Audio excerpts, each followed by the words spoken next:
and the kid was just naming off all these things that you can't microwave and he's like, tell your mom you can't, and the coach is like, oh, okay, I think his mom knows not to put a thing in the thing. You need to learn more words.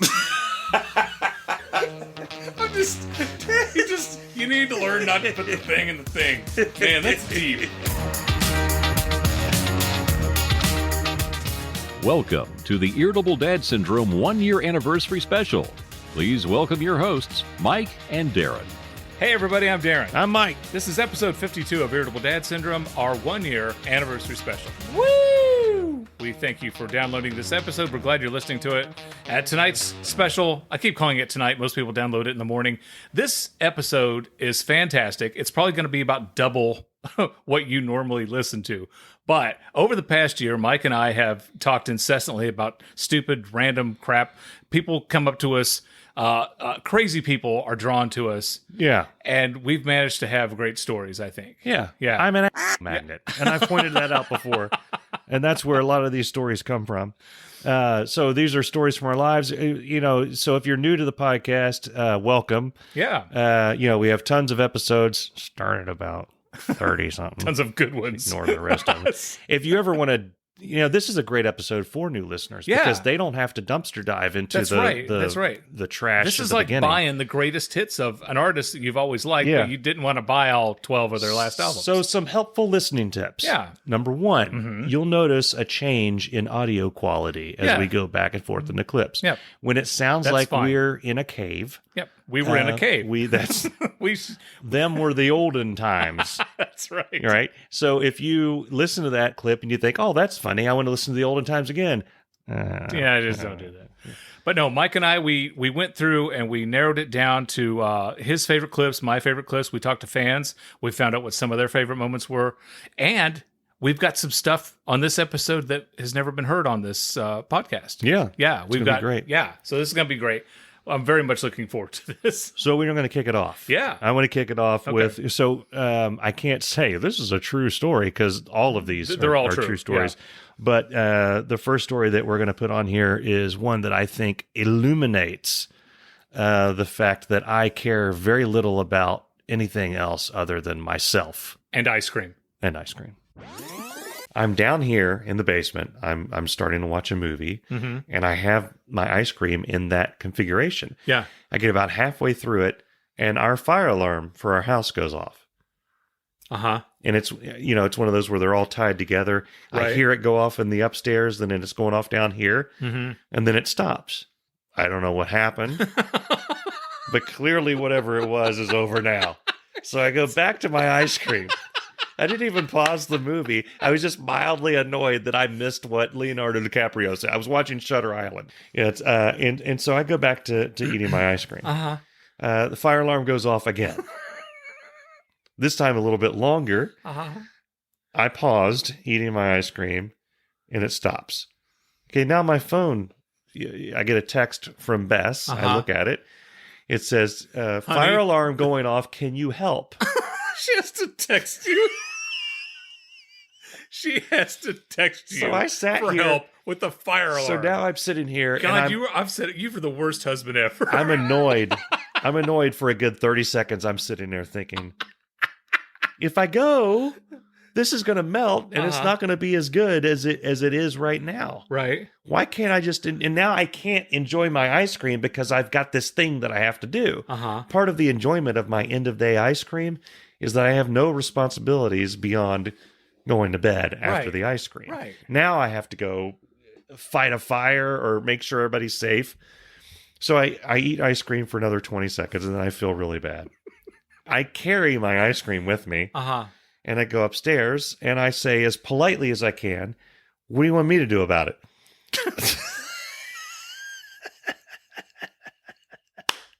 Sorry, girls, he's married. So what we think happened is that maybe I love how the possibility that there's actually a fire never crossed your mind. No, absolutely not. Absolutely not.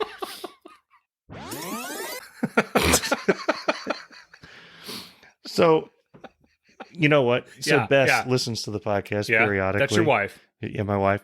I was watching her when she was listening to that part, making sure that she would laugh and not get like a dark look on her face. Yeah, and she did. Because my wife loves when I talk about her on the podcast.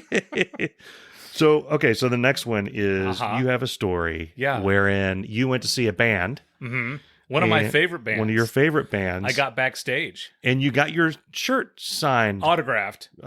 Not by the people who I wanted to sign my shirt. When I lived in Tennessee, I was friends with Steve Mann. He used to be a DJ at WQUT, and now he's on WTFM, I think, in Johnson City. He's at a different station. And so I got to know him over the years, and he used to bring me in to the station on Fridays, and I would do impressions and answer the phones, and I was like a sidekick on WQT for a brief period. Well, anyway, he got me backstage passes to see Kiss, and the opening act was Slaughter. Okay. Up all night, sleep all day, Slaughter. I never... You don't remember Flight of the Angels? No. Slaughter? No. Come on. I remember Slaughter. I remember a band being Slaughter, but I never... Lead singer was Mark Slaughter. No, Come on. no. You got to remember Slaughter. No. Slaughter. Why am I How many thinking times can I say Slaughter? I'm thinking of Kip Winger right now. I've seen Winger before, too. What was the one that was like a Christian band? It was like Striper. Striper. Yeah, okay. Yeah. All right. I want some. Did you see Striper? Yeah, there was nothing else to do in Johnson City. There was nothing else to do. When concerts would come through, it was White Lion. No, it was Striper and White Lion. Striper's big hit was To Hell with the Devil. Woo! They threw out Bibles to the crowd. It was great. It was just heavy metal insanity. Oh, my God. So we're backstage. None of the members of KISS had come out yet. Okay. And I'm standing there, and I've got my Crazy Nights t-shirt on, my KISS concert t-shirt on. Crazy Nights. Yeah. So the guys from Slaughter come out, and we're like, oh, cool. And they all run over, and they all autographed my KISS t-shirt. No way. And I was pissed. I'm like, I just wanted to go, you guys just took my KISS t-shirt.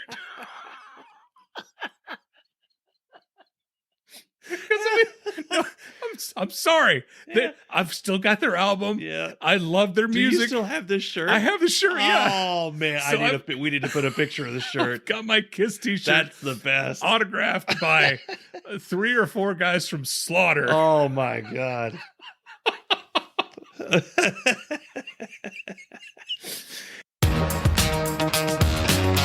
Okay, so if that happened to me, I would be so pissed. Because I don't even know who Slaughter is. They got in, signed it, and then they got the hell out of there. I was like, what'd you do? Still have the shirt, though. This next clip was one of my favorites because the visual, the idea of you sitting in your living room doing this, it reminds me of a Gary Larson Far Side cartoon that I saw years and years ago. But Mike had bought a new house, and the people who he bought the house from came back unexpectedly. They wanted to see, they had memories of the house. It was the mom, and she wanted to see, and I left a detail out about this story that I got to add in now. Okay. At the time, Bess and I had just gotten married, and there was a thing that she had for her brides, whatever they have. Her bridesmaids. What's that thing called? Like the men do the bachelor party. It's a bachelorette party. A bachelorette party. Yeah. And it was a bunch of pictures of apricots and asses, and you had to pick which one was an apricot and which one was an ass. See, that could have been the title of our show. Apricots and asses.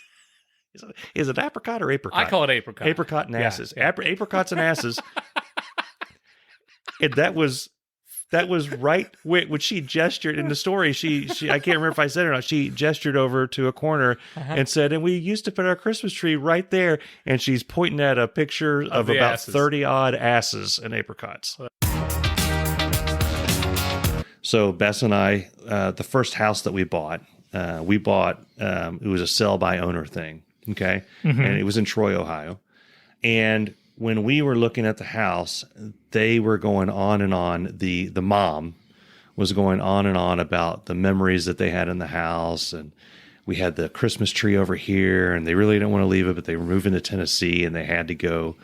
And so we got the house, and we just moved all of our stuff in. and never bothered to put it away. And then we bought a lawnmower because we realized after about 2 weeks and the grass is growing, we didn't have a lawnmower. We weren't very smart back then. I wasn't very smart back then. Oh, and you're so smart now. So there was a moment where I was putting the lawnmower together in the living room and stuff was spread all over the place. And the doorbell rings and it's the mom, the lady, you know, she just wanted to have one last look at the house before they actually left town. You've got a lawnmower. We had like underwear laying all over the place. There was literal garbage, like in bags. I was going to take it out to the trash, but it was like there. And when I go back out with the lawnmower, I'm going to take it out. And it came back in, and there's a lawnmower in pieces in the living room. It looked like something from the first 48. You know, like one of the final houses they go to. It was bad. I still think about that. I still think that we're the subject of a story for that family when they're like, you know, we went back to our house where our children grew up and they had a lawnmower, bras, and garbage everywhere. Please tell me, it wasn't a riding mower, was it? No. Okay, because no. I imagine you being such a dumbass to put it that you together. would build the riding lawnmower, I would take it for a spin around the living room, and then you can't get it out the door. Yeah, and then you had to disassemble it. No, I just go through the wall. I just don't know why you assembled it in the living room. I would have. Now, I'm not saying that I'm the smartest person in the world. I would have assembled it outside. I'm just saying. I would Kool-Aid man it right through the wall into the yard. Okay, and the reason I didn't assemble it outside is because it's hot outside. Yeah. Why would I do that when I've got a perfectly good living room right there? Did you get oil on the carpet? No. Okay. No, I didn't put oil in it until I got outside. I'm not a complete idiot. No, I could just see you getting that sub started. So we reached out to fans of the show and we asked people, what are your favorite moments from the show? And one of the things that almost everybody said was Dave Lay. Dave Lay is my wife's favorite part of the show. I know. I'm like number 2, sometimes number 3. But everybody loves Dave. Yeah. And so we were trying to figure out, which clips to play from Dave. And we reached out to our editing team and we had them put together a compilation of Dave Lay's greatest hits.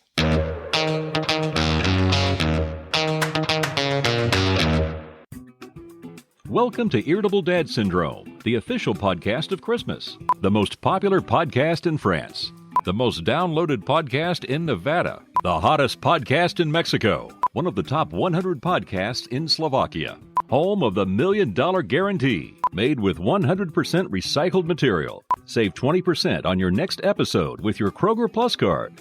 More people listen to this podcast than any other mammal. The podcast that melts in your mouth, not in your hand. The podcast that takes a licking and keeps on ticking. Now 100% gluten-free. Now with anti-cavity protection. Irritable Dad Syndrome was videotaped before a live studio audience. Irritable Dad Syndrome is a Mark Goodson, Bill Todman production. We now continue with our program already in progress. Mention you heard this podcast and we'll send you the next episode free. This podcast is based on a true story. Viewer discretion advised. Irritable Dad Syndrome, part of this nutritious breakfast. I don't know about you, but I'm about to go out to the lobby and get myself a treat. It's 4:30 in the morning, and the only one up at this hour other than me is Chris Hughes, because evil never sleeps. We here at Irritable Dad Syndrome would like to apologize to all the moms out there for screwing up Mother's Day. All this plus pineapple cutting tips, buck naked funerals, and a donkey on PCP. Here are your hosts, Mike Odell and Darvin Cox. Now please welcome your hosts, Mike and Daryl. I mean Darin. Congratulations, you just sat through another episode of this podcast. Go to our website and punch in the secret code to claim your prize. Thanks for listening. I don't know about you guys, but I feel like that was the best episode ever. It's time for us to get up and get on out of here. This concludes another episode of Irritable Dad Syndrome. And hey, if you have a sandwich bag related medical emergency, instead of calling the Ziploc hotline, try calling 911. That's good advice. I'm on a bus on a psychedelic trip, reading murder books, trying to stay hip. This episode is over, so feel free to get back to your sad, pathetic lives. Hey guys, I don't want to be here. Where's the front door? This concludes our show. Peace out, everybody. Oh, and word to your mother. Happy trails to you until we meet again. Oh, screw this. They don't pay me enough to do this.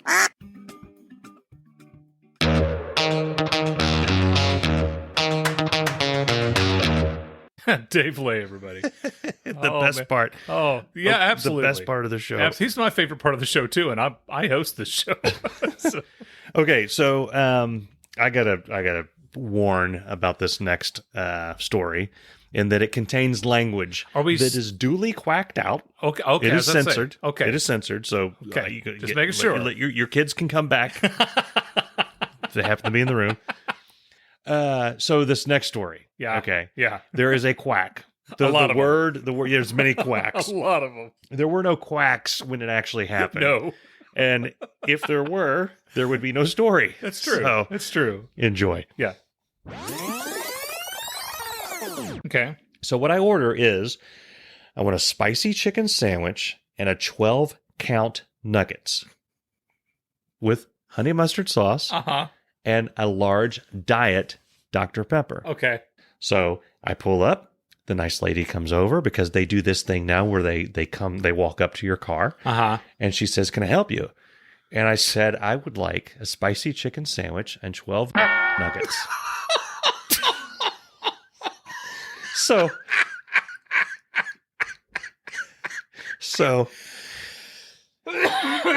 how do you recover from that? I'll tell you what I did. You back your car out and you go home. What you do is, it was my pleasure. There's a couple of options that you have. You can ignore what happened and barrel forward and just blame anything that happens on their inability to hear you correctly. Because there's always a question: did you say that, or did they hear you incorrectly? Is it your problem or their problem? You can acknowledge the mistake. You can say very maturely, "I'm sorry, I meant 12 count nuggets, not 12 yeah." Or you can do what I did, which is, I would like 12 nuggets. Oh, Jesus. God, I want a 12 count nuggets. I'm sorry. I didn't mean nugget. And she's, I understand. She's like, stopping me. She's like, I understand, sir. Just stop. Do you still want the honey mustard sauce? Yeah, I'd like the honey mustard sauce and a diet. You said a diet. Yeah, I'd like a diet Dr. Pepper with the sandwich and the nuggets. Did the nuggets taste like chicken? Hey, that's a joke, son. So then, I think I've said before, my Chick-fil-A journeys is they have this thing where they want to talk to you. And I almost pulled out of the line. I've already paid. But I didn't want to deal with the guy who looks like Jughead from the Jughead comments. Right. Come over. Hey, man, I heard you ordered some nuggets. Yeah. You know, I don't want to deal with that. And he's like, "Hey, are you Mike?" Yeah. Getting a little food for lunch, aren't you? Yeah, I'm getting food for lunch. That's what I do for lunch. I get food. Yeah. At dinner, guess what I'm going to do? I'm going to get food. Yeah. Give me my nuggets. I get that.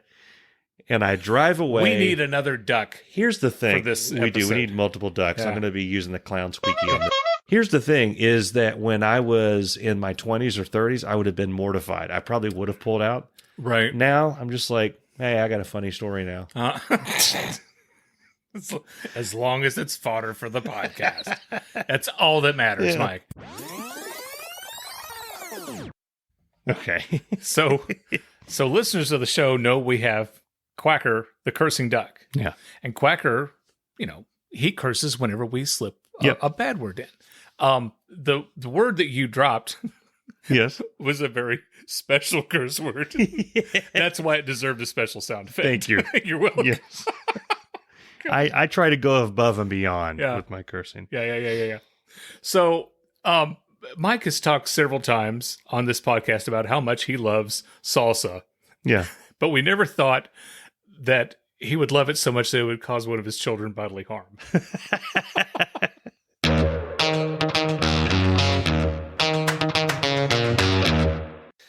Charlie would not let anyone get any sleep.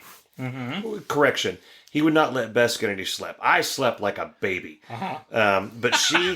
Yeah, I remember those days. She had enough, and she just wanted an hour of calm. Because, I mean, it was during the week, I was working, that type of thing. Right. She couldn't sleep through the night. And then, I'm at work all day. And then, so she was getting worn down. She's like, I have to have an hour. She wanted to go to Michael's. Okay. I know Michael's. The scrapbook place. Right. And she's going to go there to sleep? No, she was going to go there to Just like as a moment of joy, kind of like how I go to Best Buy or the Target. Gotcha. I love to just walk around Target. You know what? Anyway, I do too. Yeah. So I have Charlie. I'm holding him, and I'm like, you remember I told you we talked last episode about how I like to mix salsa? Yes. This is pre-mix days. This is when I was plebeian. I don't know what that means. I don't know what that means either. I was just a dork. And I know what that means. I got the Tostitos hot. Okay? I don't even think they make that anymore. Cereal bowl full of it. Got a big thing of Tostitos, as I do. Right. And like an idiot, I'm dipping into the hot salsa and bringing the chip over my infant son's face into my mouth. His face is right there. My brain, because I'm not an entirely stupid man. Right. I'm mostly stupid. There was some functioning brain cells that said, maybe your kid could get injured like this. Some hot salsa could fall in his... And while I'm listening to that, I watched a draw. You've seen The Matrix, everything slows down. And I like saw it from all angles. It was like a little bead. And I just saw it. And it was going for so long, I thought maybe it's going to hit his nose, which doesn't make it that much better. Ooh. It went directly onto his pupil. Not just a corner, just boom. Blop. And he blinked a couple of times. And there was like this moment where we're just both staring at each other. And like an idiot, I thought, maybe that's not going to be a problem for him. And then he just started screeching, as an infant will do when you drop hot salsa as anyone in their would eye. do. And Andrew jumped up from the couch. And what happened? Not what did you do? Now it would be what did you do? He's old enough to know that I did something. But he was like, what happened? And I was like, I dropped salsa into Charlie's eye. And he's like, why did you do that? And I'm like, just shut it. So I called Bess. This now timing wise. What's she wasn't even to Michael's yet. You know how far away we are from Michael's now? It's like less than 2 minutes. Right. She was still driving there. And I'm like, I just dropped salsa into Charlie's eye. The words that came out of that woman's mouth. And I really can't remember what happened for the next couple of hours. I think she came back home, and I think I got the cold shoulder for about a month or two. I don't know what happened. If I've told you once, a blur. I've told you 1,000 times, do not put salsa in our children's eyes. And what did I do? I leave, and what did you do? You put salsa in their eye. Yeah.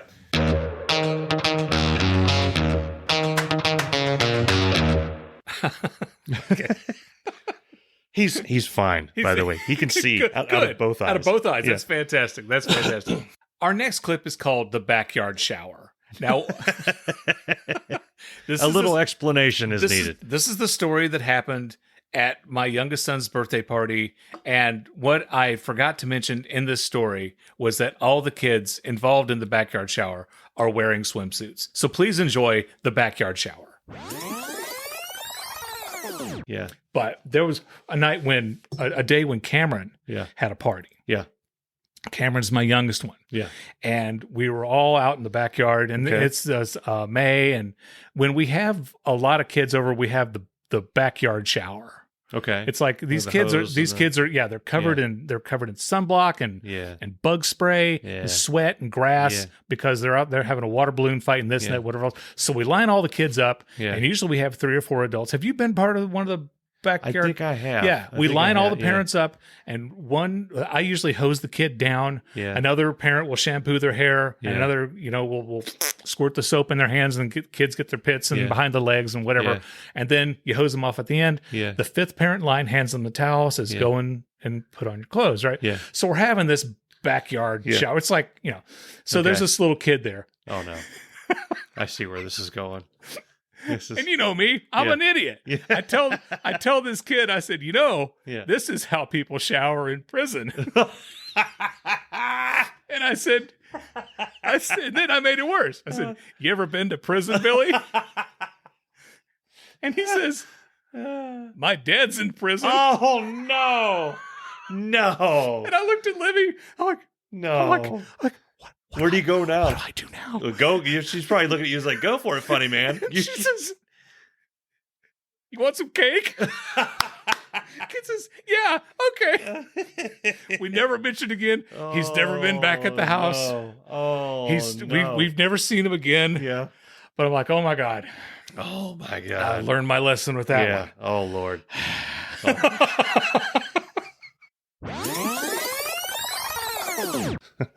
Okay. All right. Every time I This tell is more fun than I every thought it was time I gonna tell be. people that story, they ask me, like, you're kidding, right? I'm like, no. No. Kind of wish I was.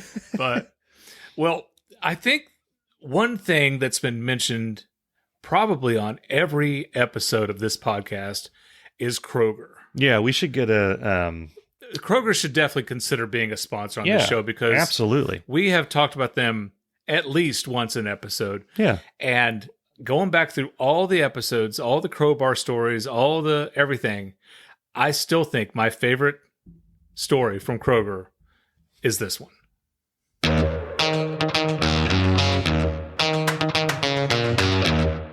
Mike and I both have a tendency of running into crazy people when we go to the grocery store. Yeah. I do, especially. My wife doesn't believe me. She's like, there's no way you keep running into these people. That's what Beth says. Well, last week and the week before, nothing had happened.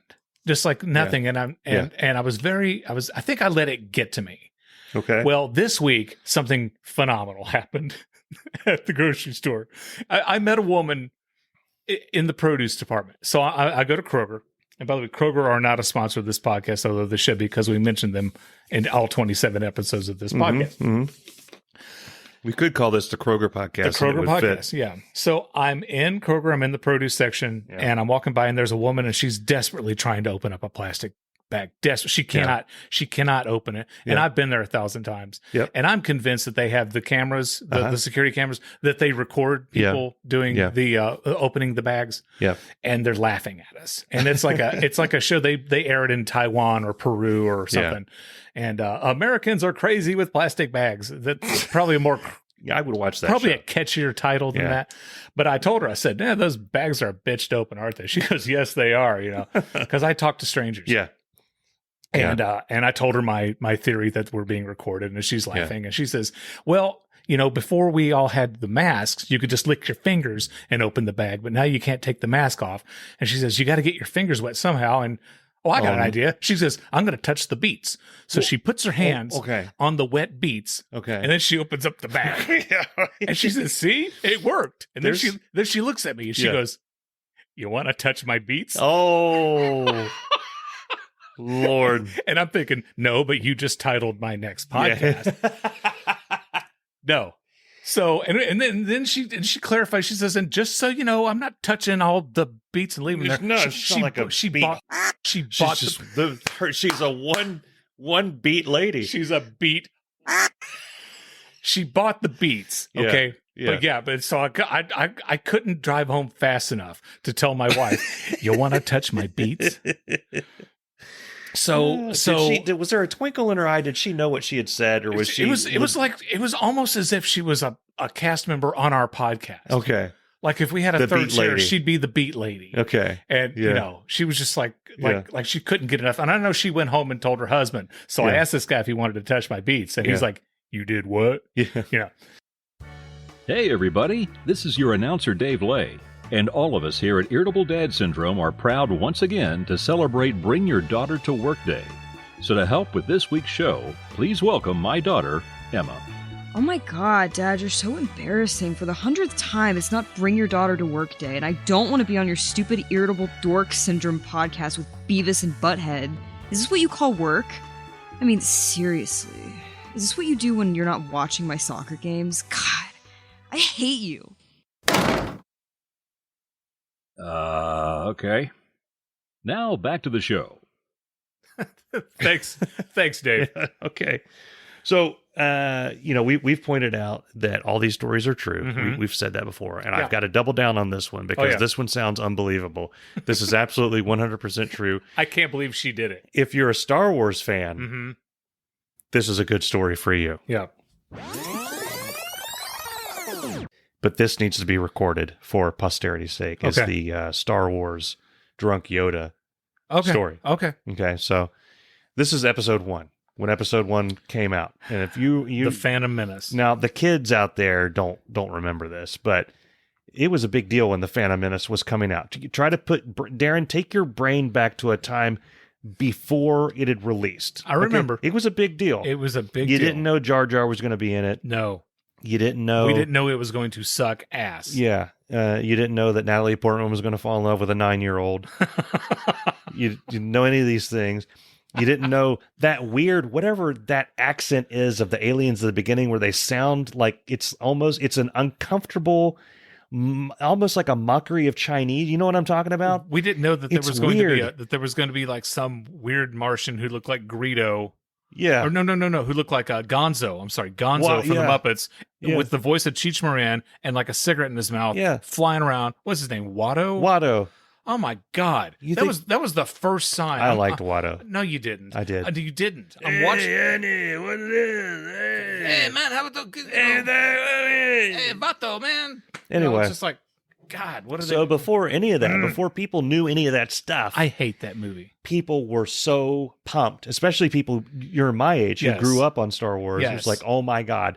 Not only are they making a new one, it's George Lucas is making a new one. This is going to be amazing. What And it's could gonna go be- wrong? It's going to be the rise of Darth Vader. Because you remember the posters had the little boy and then the shadow, And the of, shadow the- was- of yes, Darth Vader. It yes. was like, okay, so that was the excitement. Now, there were lines everywhere, like months. And I'm Mhm. not exaggerating. No, you're not. I used to live in Huntington, West Virginia, and me and my roommate worked at the same place, and we worked 410s. Okay. So every Friday we had off. Every Friday we would go to BW3s. The BW3s in Huntington it was within sight of the movie theater. Mm-hmm. I'm not kidding. A month before that thing was released, there were people out there. So we would sit in BW3s, have a lot of beers, Mm-hmm. and look out, and we would see, people dressed up like Darth Vader, like Yoda, and everything else standing out there in line. Because the ones that are in front of the line are the hardcore ones that are dressed up. There were tents. Right. It was a big deal. It was a big deal. Yes. Okay, so this is it's in Huntington. It's still a city. There was a city block. So they were around the block lined up. It kept going and going until the night of the release. We were there at the B-dubs Mm-hmm. getting schnackered. Yes. And I think it was me. So it probably was me. I'm not doubting I'm you. probably the one that said, let's go see if we can get in to see this movie. Mhm. And it sounds funny to me now, so I probably did, because it was ludicrous. We've seen the same people out there for a month. Mhm. Okay. So we stumbled down to the theater. Now, the way they had it set up, the Keith Albee had 2 ticket takers, okay, out in front. This is an old style. If you look this up on the interwebs, it's not there anymore. But it was like the old style, like the gold and stuff. I mean, it's like a really old theater.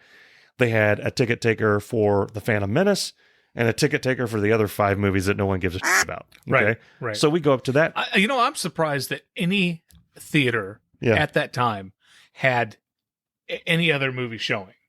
Now, I mean, Yeah. it's like I know that the smart thing to do is what's called counter programming. Yeah. So when you have a sci-fi adventure like Star Wars, you're also going to show like the remains of the day, so Yeah. that the 4 out there who aren't the only people who aren't interested in seeing this will have something else. Yeah, Or Follow That Bird. Oh God, I wish I'd went to see Follow That Bird. I would have gone to see Follow Yeah, That Bird. yeah. So yes, counter programming. Now, anyone that's really paying attention and listening to this story will think, well, why didn't you just go buy a ticket for some other movie and then just walk into The Phantom Menace? Right. That would have been a very intelligent thing to do. Mm-hmm. But we were drunk and we thought this was hilarious. So we went up to, I remember it was a girl, Uh-huh. and I think she was in her 20s, so we're in our 40s, so it was definitely a girl. We weren't in our 40s then. So Anyway, no. What's you being in your 40s I'm have 80, to do with her being a girl? I'm 83 right now, Darin. Okay, well, No. that's true. Okay. I was in my 40s, so she was definitely a girl. We go up to I her. know what girls are. Now you've got this age. You've got a drunk Mike, Right. okay, in his 20s. Were you hugging people? Not yet. Okay. Not yet. I don't know. Probably was. We bypassed. I remember there was a Darth Vader who was in line, and there were a couple of Queen Amidala's. You remember, because she has the funky hair. Yes. So they had wigs with the funky hair. Yes. They were all up front. We walk right in front of them, and I say to the lady, which is this? She's like, this is for Phantom Menace. This is for all the other movies. I was like, I'll go to the lady with all the other movies. Mm-hmm. And I say, as charming as I can be, I need you to sell me 3 tickets to go see the Phantom Menace. And she laughed. And I thought, yeah, okay. And then we're going to leave. And she said, okay. Right. And I almost myself. So I'm giving her the money. Now, Neil is my roommate. He starts going off like, no effing way. Right. Oh my God. And I'm getting the tickets. Meanwhile, over my left shoulder, I hear the guy in the Darth Vader. Now he's wearing he's got the it has the voice modulator to Right. make him sound like Darth Vader, but Right. it's the classic sound like Darth Vader, and you put it in it makes you sound like you have one Asthma. of those trachea things. I hear that yelling, stop, it's not going to yelling about us being in the thing. We get the tickets. I'm just enough of a dick. Uh-huh. These are back in the days of physical tickets, not on your phone or anything. Right. I'm just enough of a dick to turn around and wave the tickets at the Darth Vader, and we walk in. Okay. Now you're in the same theater. It's You like know they're I'm- going to find you. Let's recall. Although I mean he can't do anything to you because he's a nerd and a Darth Vader. So what's he going to do? Call his mom? There's a couple of facts to remember here. I'm drunk. Right. And back then I was kind of No. I don't know if Really? I don't know if you can believe that, but I was kind of I'm gonna have to get some evidence to back So, this claim. The beauty of the Keith Albee is it has a balcony. Okay. Okay. And the balcony had been closed for years. They opened it up for the screening of Phantom Menace. Mm-hmm. We go up there because we're thinking we need to get away from the Darth Vader and all these because they're going to be coming through. They're going to be looking for us. So we go up to the balcony, and there's a news lady, and she is interviewing a guy in a Yoda costume. And he is drunk off his green ass. This has been a big night for local news. He's at least he's at least 6 feet tall. He was a little bit taller than me. He's way taller than Yeah, Yoda. He had that's what made it hilarious. And he had a Yoda mask, and he had a bathrobe. Ooh, stuff I am. Yeah, yes, he was yes. like, he's like, yourself, you so will. she, so she would say. She was saying, "Are you excited? Are you excited about the new movie?" Oh, yeah. And I remember he fell over and he caught himself on one of the chairs, like he just stumbled. And she's like, "I remember he didn't have his cane. I remember her snickering a little bit and saying, "Are you going to be okay?" "Yes, okay, I am. Yes." You know, she's like, I lost I've it. got to get out of. I get out of this line of work. I'm yelling, "It's a drunk Yoda" as loud as I can. There's kids in there, but I'm drunk and I'm I saw other people that I knew there. Didn't see the movie at all. I mean, we were in the theater. So you took somebody's ticket.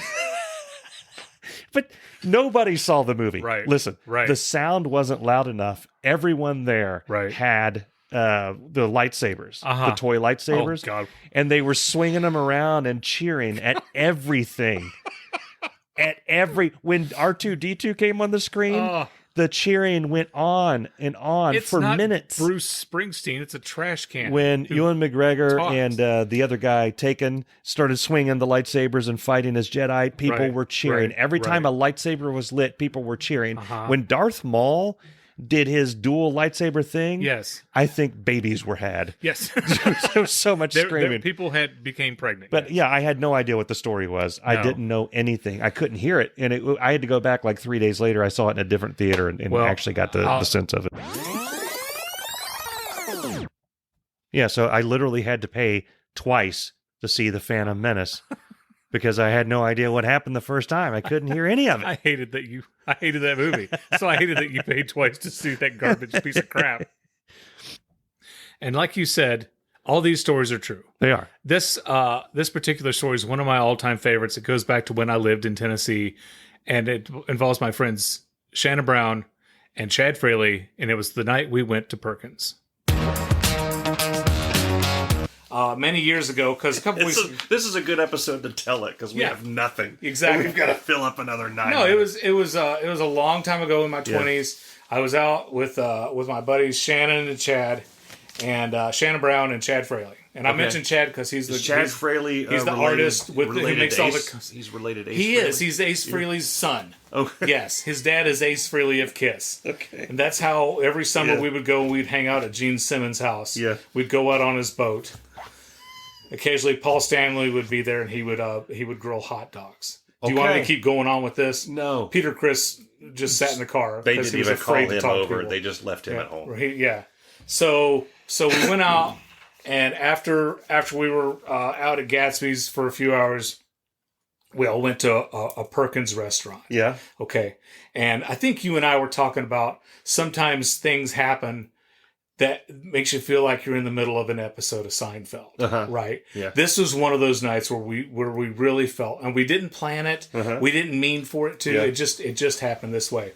So we're at Perkins, and the waitress comes over and she asks Shannon, "What would you like to eat?" And Shannon says, "I'll have the teriyaki chicken bread bowl salad." And then she asks Chad, and Chad says, "You know what? I'm also going to have the teriyaki chicken bread bowl salad." And then the waitress looks at me, and I said, I'm going to have the pancakes. And Shannon says, "Well, how come you're not going to have the teriyaki chicken bread bowl salad?" And then Chad says, "Yeah, he's getting the teriyaki chicken bread bowl salad.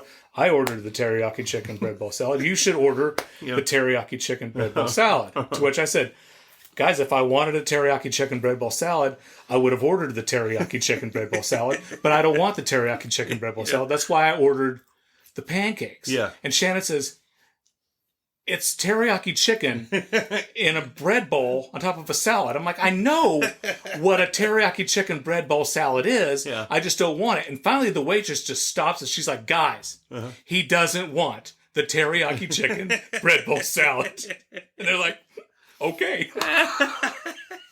And I know the waitress, and this was the overnight crew, you know. After the bars close at 2:30, all the drunks come in, and I know that she went home. She's told her boyfriend or husband or whatever. She's like, "Oh God."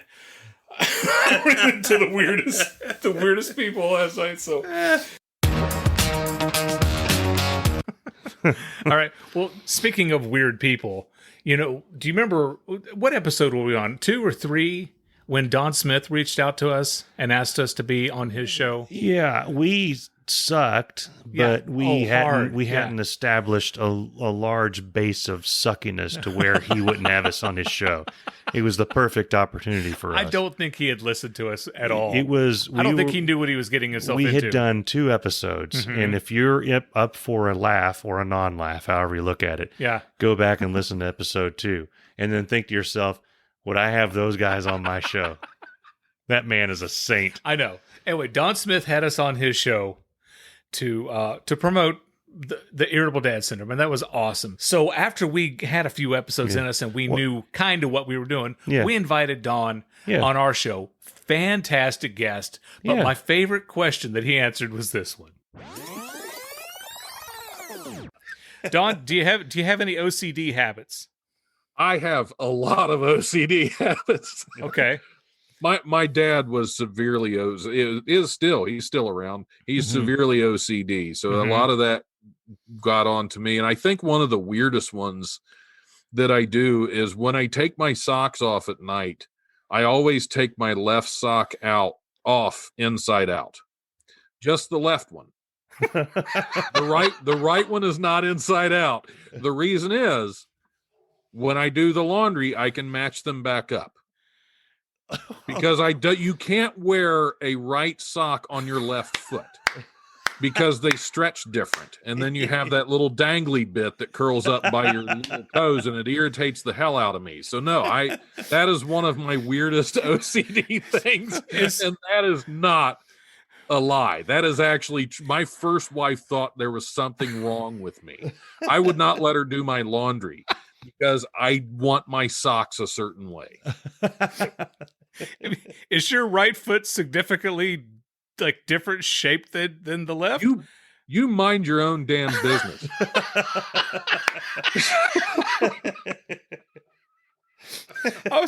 I was reading a David Sedaris book. I have very large, big toes, and they stretch out my socks differently. Okay.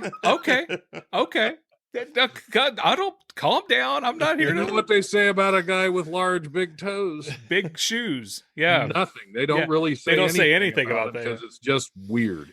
Now, years ago, I read a David Sedaris book called Me Talk Pretty one day, and there's a whole chapter devoted to his OCD habits. And when he was younger, he would put his tongue on the doorknob, and he had to walk around 3 times before he opened the door, and he had to walk around 3 times before he closed the door. And he was doing this at school, and his teacher was losing it.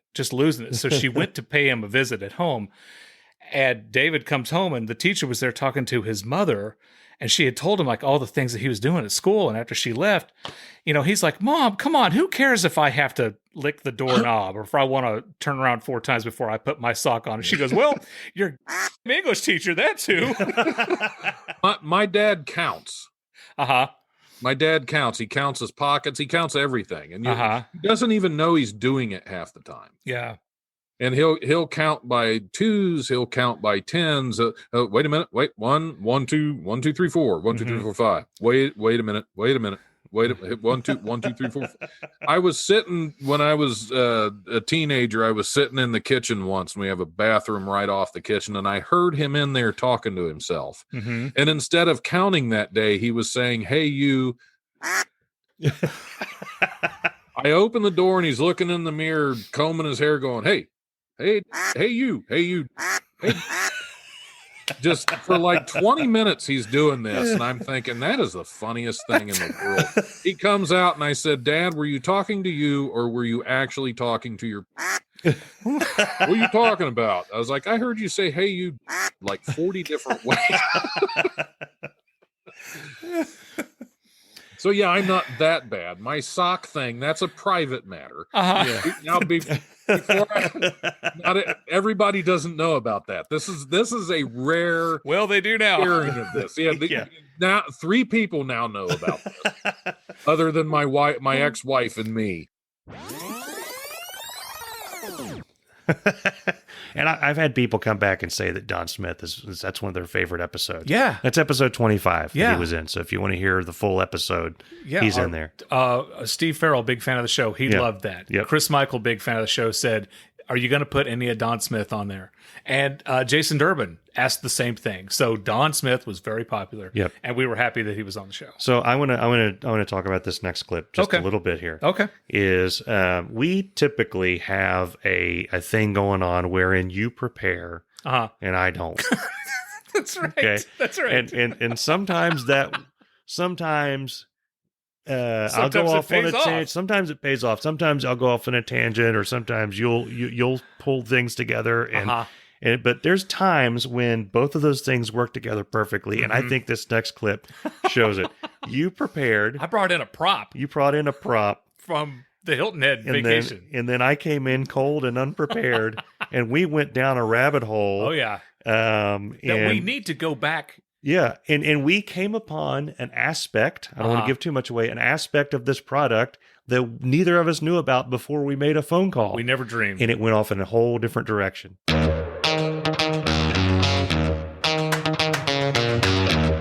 When I was in Hilton Head, there is a Piggly Wiggly grocery store. I love that name. Yes, the Piggly Wiggly. We used to have one growing up in Virginia. And I think there may be one left. It may be in Hilton Head. I don't know. So it's the only game in town. So I go into the Piggly Wiggly and we're getting some stuff and I get some sandwich bags. Okay. Now, Mike, I have found these sandwich bags are amazing. Okay. These sandwich bags are a Ziploc. Yeah. And they have, and I quote, unbeatable grip and seal technology. Unbeatable grip and seal technology. It's the bag on the go. Okay. And then there's all kinds of information on the box. Okay. More information that I think people will really need. Okay. For sandwich bags. Yeah. They're BPA free. That's important. Okay. You don't want any of the BPAs in there. Okay. I don't know what that means, but hey. Well, it can cause things. Well, then I don't want it to cause anything. These bags are made with wind power. Okay. Okay. Okay. Now, I know some people may think that if they're made with windmills, these bags may cause cancer. I don't know. And they may be bird murdering sons of... Yes. Yeah. I don't know that according yet. to some. Here in the middle, it says see bottom for details. Okay. And I'm like, what details do I need to know about a sandwich bag? You know, windmills don't work on a globe. You need a flat earth. That's true. That is true. You get that lateral movement across the... So I went to the bottom to read more about these Ziploc bags. Yeah. And, to avoid... Oh, I see the grip and seal. Seal. They have a seal. Unbeatable. Unbeatable. Grip and seal What does technology. it say on the bottom of that circle? Bag on the go. Okay. Yeah. All right. So what did it say on the bottom? Well, to avoid danger of suffocation, keep bags away from babies and young children. The thin film may cling to nose and mouth and prevent breathing. And I get that. The Ziploc bags are reusable after hand washing and drying. Oh, How poor are you All right, if you're hand washing a Ziploc bag? Because I think this is $269. This is going south. That. That's an intern at the Ziploc company who was told to come up with positives about these bags. We do not recommend reusing Ziploc bags after storing raw meat, fish, eggs, or potentially allergy-triggering foods. Okay. So if don't put your nuts in a Ziploc bag. Because if somebody forgets to wash it appropriately, they could have a reaction. Yeah, exactly. Yeah. Not recommended for use in microwave. Okay. Or for storage of liquids. So if you wanted to put some gasoline in here, don't do that. Don't do that. Well. Now, there's more. Okay. There's more. Okay. For product information, storage tips, or recipes. Storage tips. Go to ziploc.com. Now, oh my God, they have a website. They have a website. Okay. Okay. And if the website isn't enough, if you're old school, if you have questions or comments, there's an 800 number. Now I'm like, are we going to call this number? Well, I'm thinking we should. What's the number? 800. 1-800. Okay, I'm going to put them on speakerphone here. Okay. You should be able to hear them. Okay. Actually. Thank you for calling the SC Johnson Care Team. Our office is closed at this time. Oh, okay. Our normal business hours are 8 a.m. to 5 p.m. Central Time, Monday through Friday, excluding holidays and special closings. Okay. Well, that's when you use Please Ziploc call bags. back I know. the next business day. Okay. If this is a medical emergency, please call our healthcare professionals at 1-866. Wait a minute. Hold on. They're staffed 24 hours a day, 7 days a week. Should we? Again, for medical emergencies, call 1-866. I've got a medical emergency. Honey, call the Ziploc hotline. Why are you calling Ziploc if you have a medical emergency? Is the medical emergency number on there? No. You have to call the customer. You have to call for tips. You have to call for storage tips to get to the medical emergency. So what, if you swallow the bag, then you would call Ziploc? There's all kinds of medical emergencies you could have. Like I've got my hand stuck in this bag. Yeah. So I'm trying to imagine some of the questions that you would have for Ziploc. I have so many you questions. could call up. It's like, I put some grapes in the bag. Is that okay? You could call and say, can I put more than one sandwich in this bag? Okay. You could call and say, how do I close it? How do I open this bag? Do they still do the yellow and blue make green? That was ingenious when they did that, by the way. It's purple. It's purple and pink. What kind of things can go in this bag is another potential question to ask. Do you like sandwich bags? Wait. I've got a question. You can't put allergy-inducing things like nuts. You can't put your nuts in the bag. But can you put nuts and bolts? Possible. Well, that's a good question. Yeah.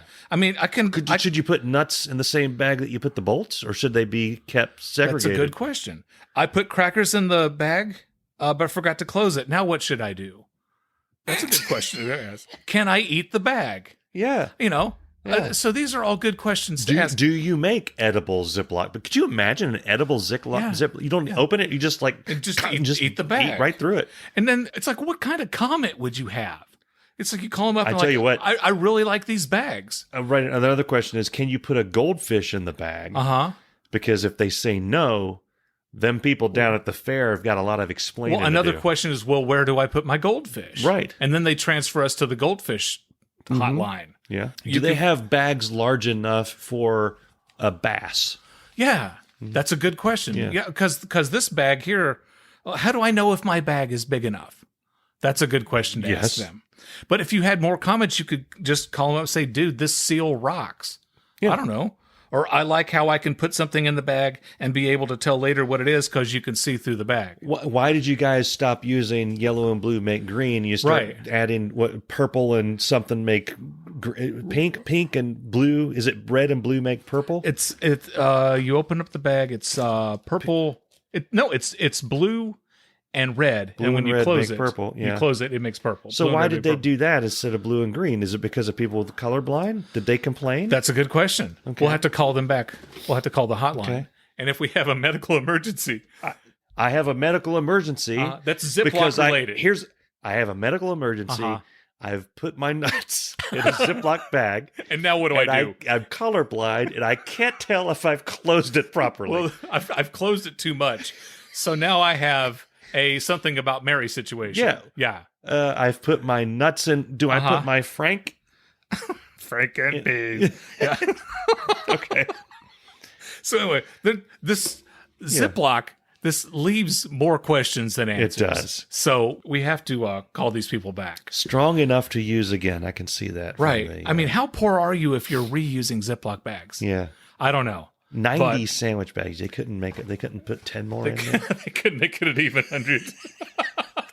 But again, Ziploc, it's unbeatable. Unbelievable. Grip and seal technology. Who makes Ziploc?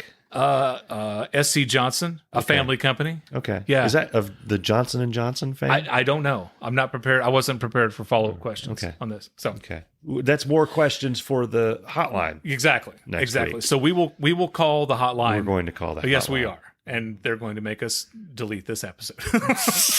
But I say let them try. I have. So here's what I really want to know: the Okay. medical emergency. Yeah. Okay. Is I it? can just see it? I'm bleeding out because your dog scratched my No, leg. no. I'm going to call Ziploc Have they? for a medical emergency. Have they just given the number for a local hospital where they are? Do they have a doctor that they have some kind of I don't know. agreement with that he takes all the Ziploc injuries? Or do they have an actual person on staff? Is it a job? Can I go on Monster? Do I need a medical degree to be the Ziploc safety? I don't know. Is it a safety degree or is it a medical degree? Right. You'd think you would need a medical degree. People are going to call with medical issues caused by or involving the Ziploc bag. Yeah. I mean, it's Ziploc.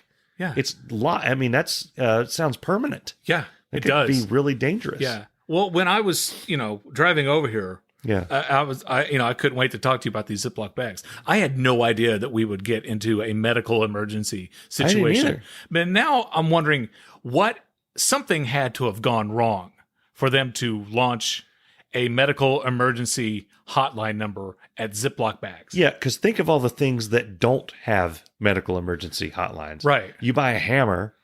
There's no medical emergency hotline for a hammer, and there probably should be. I accidentally busted my damn Here's finger. the thing. If I put a kid in a room with a hammer. with a Ziploc bag and a hammer, he's going to do more what they're damage saying, with the hammer. Yeah, but what they're saying is he's in more danger with the Ziploc With the bag, Ziploc which bag. I understand. He Right. can suffocate, Right. but he's probably going to go for that hammer. Can you put the hammer in the bag? Yeah. But you probably can't seal it. Well, there's no Well, way you'd be able to depends seal on the it. size of the bag or the size of the hammer. Which, if the hammer is small enough to go in the bag, that's a really crappy hammer. That's what she said. That's anyway.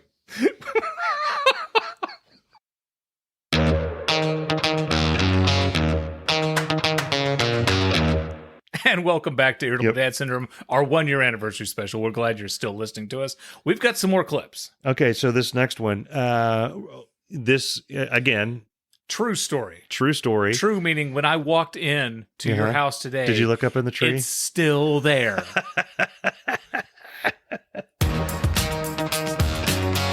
So We're going to mention that. Speaking of decorations. Yes, sir. There is a decoration in our tree in our front yard that has been there for about 2 to 3 years. It's a poop bag containing poop that I flung up there. I used to, because I didn't want to carry poop around when I was. This is Molly's poop. This tells you how old it was. Because Molly's been dead for 2 years now. You've got a bag of dog hanging in your tree. That's another way to put it. And it's been there for years. Here's the deal. All right. You disgust me. I would pick up her poop. We would go on a little circuitous route. Circuitous. Yeah. Who are you, George W. Bush? We'd go through the nuclears. Perfunctory. I can't even accidentally do it. Nuclear. And anyway, she would poop right off the bat. And I didn't want to carry it through the whole thing, but I was across the street from my house. So I just fling a poo. I got really good at flinging poo a good 20, 30 feet. Well, this one happened to go up in the tree about 10 feet. And it was one of those things like, I always well, I'll get that poop down eventually. Wait, you would take the bag of dog poop. Yes. And throw it. Zing it, man. Zing it to where? Try to get into our yard. Into your yard. Yeah. Okay. So, and then when we came back, I would pick up the poops in the yard. And take them. But this time you didn't realize your Herculean strength. Yeah. You threw the bag of dog Herculean. You threw it, and then it went to a tree, and it flung it into a tree. It's still there. Well, you're not a fireman. How are you supposed to get up in a tree? I know. I have a ladder, but I'm not getting a ladder out for that. I figured it would eventually. Just disintegrate. It's in a bag. Yeah, a plastic bag. You're an engineer. Take thousands of years. You're an engineer. At best, every once in a while, ask me, "Am I ever going to get that poop down?" I don't. I honestly, as I'm sitting here, I don't. I know a couple of months ago it was still there. Yeah. I don't know. It's there. Anybody needs any dog poop that's 2 years old has been hanging in a tree. Well, something I wanted to talk about before we get into. I wish you'd quit changing the subject. Okay, Mike, let's just talk about the dog poop that's in your yard. No. I'm fascinated. You got a bag of dog poop. No. What's the bag look like? It's Is it a blue. Kroger bag? It's blue bag? No, it's not a Kroger bag. Your finger goes right through those. How much dog poop would you say is in the bag, Mike? A small amount. You saw how big Molly was. Yeah, this was smaller than a Dakota poop. On prior podcast, you said that dog could poop a lot. Yeah, she could. Okay. This is a very oddly small amount of poop. How high up in the tree would you say that dog poop bag is, Mike? 9 to 10 feet. 9 to 10 feet? Yeah. Okay. About 3 feet out on the branch. What would you think that bag of dog poop weighs, Mike?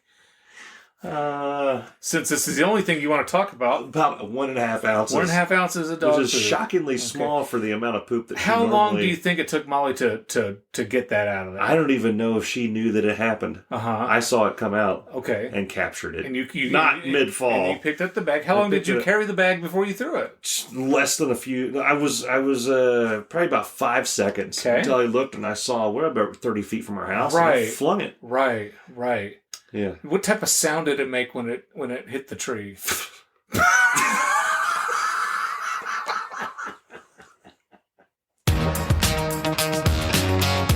Yeah. Okay. So what type of sound was that? We're in HD sound now. It's still HD, high definition sound. And it is still there. It's still there. See, now I can't take it down. I can't. It's like it's going to be there forever. I think when this podcast explodes, right? Yeah. And people come take their pictures under the poop in the tree. Exactly. They're going to come by. This is the place where Mike and Darin record Irritable Dad Syndrome. It's going to be a historical monument. Okay. They're going to give it historical monument status. There's going to be the big bronze sign in front of your house, and the dog poop bag is still going to be in the tree.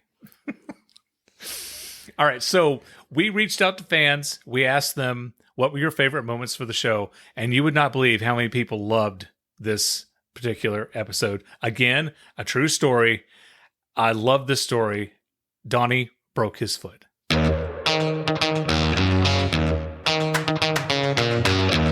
There's this one story that I've been wanting to tell for weeks and I never get around to it. Years ago, we were at this bar in Johnson City, Tennessee called the Casbah. Okay, the Casbah. Was it really named the Casbah? Yes. Okay. And I love going to the Casbah. The Casbah was about. Did you rock the Casbah? Yeah, oh God, many times. I'm about to regurgitate some monster. You keep going. Casbah, if I die on camera, the Casbah was about the size of this room.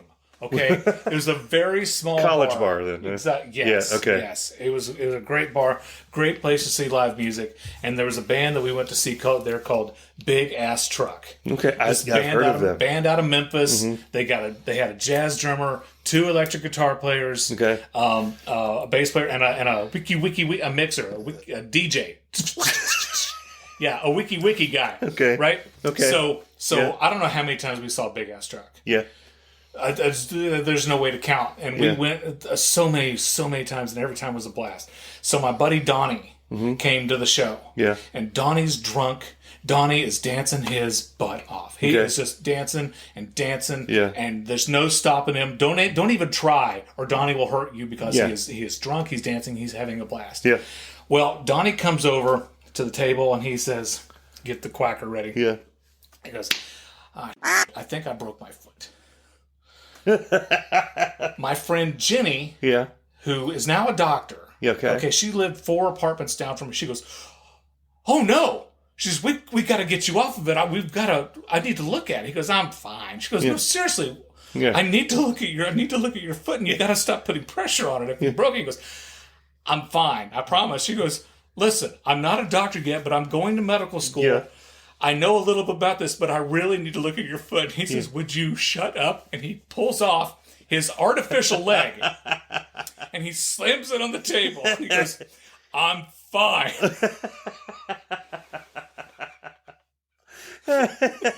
She had no idea that he had an artificial leg. And all the color left her face. Me, Shannon, and Chad, and everyone is just dying laughing. And he crashed at my house, in my apartment, and the next day he's walking around with his artificial leg, and the foot was broken. So went, wee.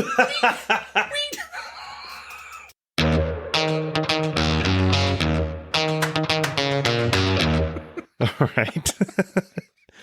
Dude, I love that story, man. So I hadn't talked to Donnie in a while, and you and I had mentioned that we're putting this into the show, into our best of show. I get a text from him. Oh, wow. Out of nowhere, yeah. And I said, "Oh, yeah, listen next week." So he's going to get pissed at me that I'm airing the clip again. So earlier in the episode, we mentioned Dave Lay, the heart and soul of this podcast. Yeah. He holds everything together. He does. He's got a voice of gold. He's the reason my wife listens to the podcast. That's true. Yeah. That is true. And so one of the things that people mentioned that they loved was his commercials. Now, how can you pick one commercial over another? I got to say that one of the comments that we get, because I've been trying to promote our show, one of the comments I got on I think it was on Reddit. Yeah. They said that they were confused as to whether these were real products or not. But they said it was ingenious the way we were advertising. I'll tell you what, these are real commercials. These are absolute real commercials. Wait, hold on. Not necessarily real products.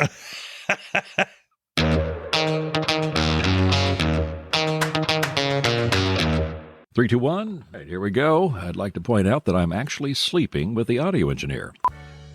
This portion of Irritable Dad Syndrome is brought to you by Whoppers All-Beef Footlong Hot Dogs, Otis Elevators, Sweet Delicious Apples, Kenner Toys, Crank Cola, SmoothMy.com, Bone Suckin' Mustard. No, we're not sponsored by Cadillac, but wouldn't that be swell? Zipper Lube, Worldwide Pants, Planking with Jim, Guadalupe Shrimp Po' Boy Palace, Underoos, the underwear that's fun to wear, Boz Scaggs Greatest Hits, Diff Liquid Concentrated Wallpaper Stripper. Hi everybody, it's your best friend Dave, and if there's one word that describes me, it's brand loyal. One thing I hate the most is the man trying to tell me what to do. If you have trouble reading, seeing road signs, or recognizing faces when people are talking to you, you should consider getting a pair of glasses. Anyone who tries to tell me different, quite frankly, can suck it. You can take away my diff when you pry it from my cold, dead hand. People often ask me, "Dave, do you really enjoy Whoppers all-beef footlong hot dogs?" And I say, "You're damn right I do." Well, have a seat, Tony. I have a product for you. Now, I know you're sitting there saying, "Dave, that's bull." We know that there are dozens of apples to choose from. So ask your local produce department employee which apples are right for you. In my many adventures in this world, I've seen fast cars, wild bars, and women so hot they'd melt the floor under your feet. but I've never seen anything quite like the wallpaper stripping power of Diff. I've been riding Otis elevators all my life, and if I'm ever in a building that doesn't have an Otis, I say screw it, I'm taking the stairs. Diff is fast and easy, just like my high school girlfriend. Whenever I get invited to my neighbor's cookout, I ask 3 questions. Will there be ladies? Will there be beer? And will there be Whoppers all-beef foot-long hot dogs? How many times have you said, man, I'd love to strip the wallpaper on that living room, but I just don't have the time? Well, now you do, with Diff. Hi, I'm Dave Lay, and I can't see without my glasses. I'm not screwing around here. I'm about as useless as the tracking button on a VCR. It's not mustard unless it's bone-sucking mustard. Don't Google it at work, trust me. When I'm stripping wallpaper, I take this seriously. Make your lawn look less embarrassing with Troy-Bilt. Get a ruler and measure it yourself. If your hot dog isn't a foot long, they'll refund your money, guaranteed. The fine folks at Crank refuse to sell their soda in anything but a glass bottle, just like God intended. Imagine all the free time you'll have after stripping wallpaper with Diff. Hell, you could take a walk, go to a movie, or shoot pool with your old buddy that just got out of prison. Whoppers are perfect with chili, cheese, and onions, or if you're a woman, ketchup. I've worn glasses for years. They're comfortable, and the ladies think they make me look sexy as hell. There's nothing like the feel, the smell, and the comfort of an Otis elevator. Oh, and did I mention that no steamer is needed? I know, it sounds too good to be true, but I'm serious as a pimp on payday. You following me here? What a load of crap. I don't mean to sound offensive here, but if you're using an inferior product to remove wallpaper, well, my friend, you're an idiot. A knuckle-dragging, mouth-breathing, light beer-drinking idiot, and nobody likes you. With 9 locations in the U.S., Canada, and Vermont, there's bound to be one near you somewhere. You know, I was at my local hardware store last Thursday stocking up on Diff, and this hot sales lady was like, hey, I see you're buying Diff. Easy up, easy down, easy all around. I love you. Now, I'm going to have another beer and some Tillamook cheese. So be a man. Get a pair of glasses and start seeing stuff today. Now, back to our show.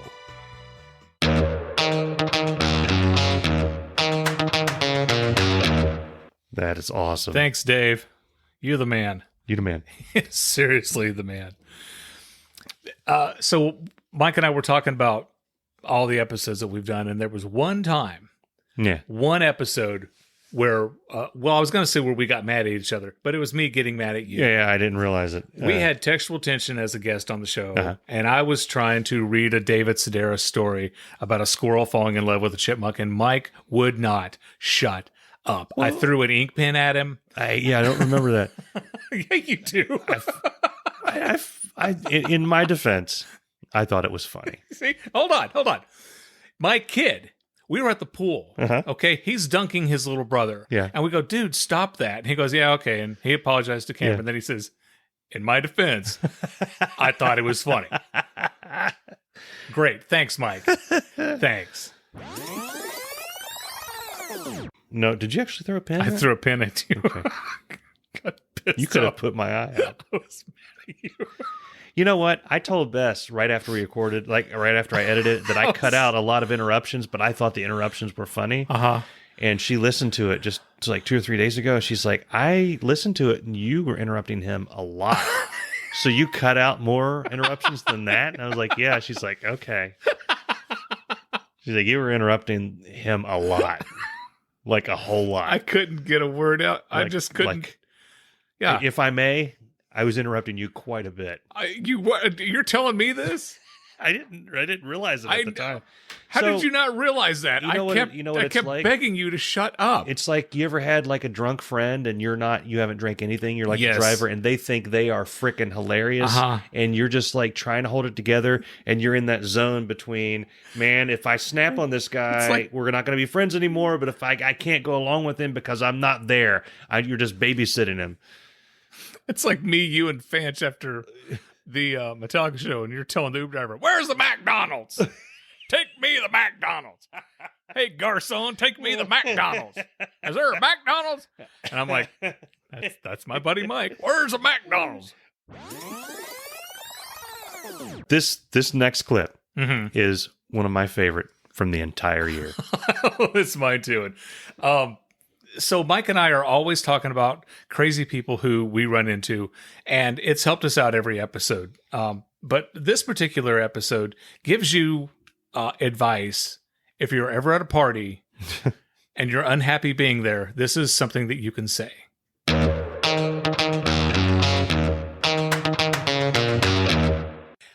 couple of years ago, I believe it was Easter.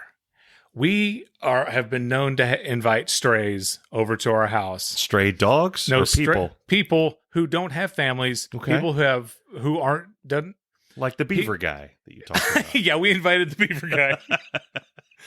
People who don't have families or plans or places to go on this particular holiday, right? So we invited some people over to our house. Let me call them strays. Strays, yeah. Like they're wandering around with their flea and tick collar hanging from their ear. Yeah.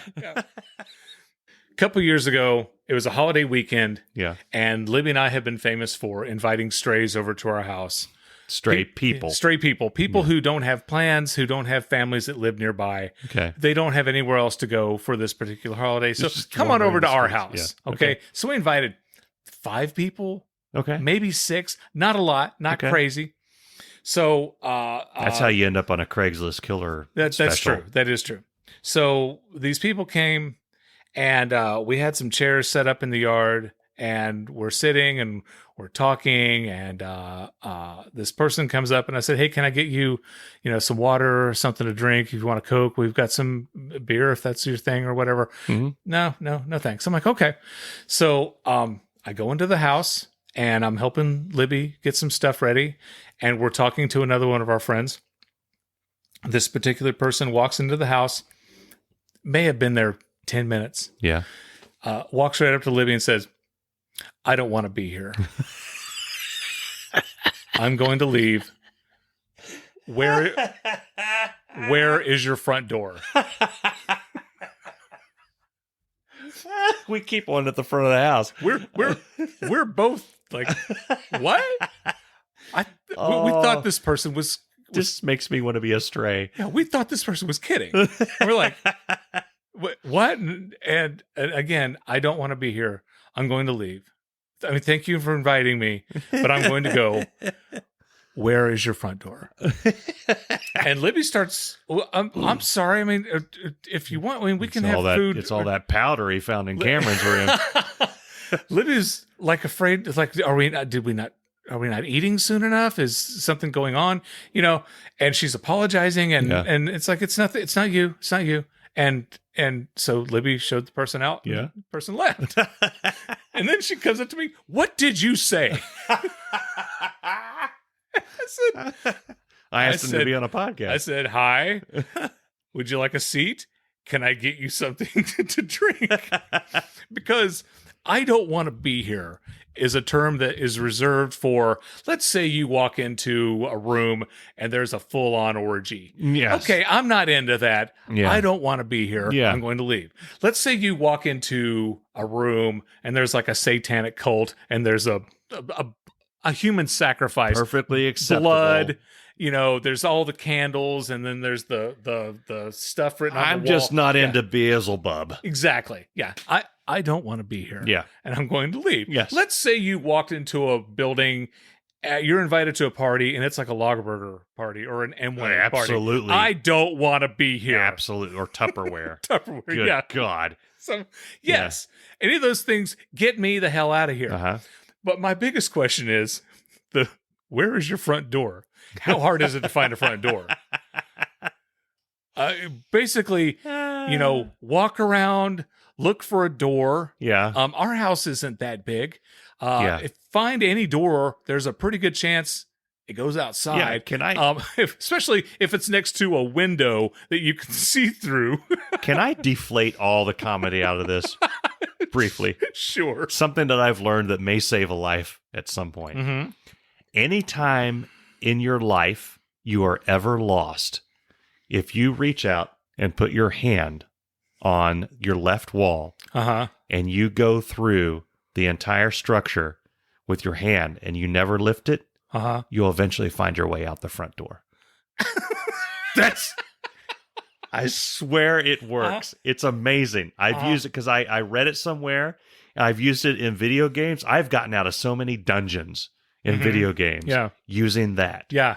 And I've only used it in real life maybe twice max.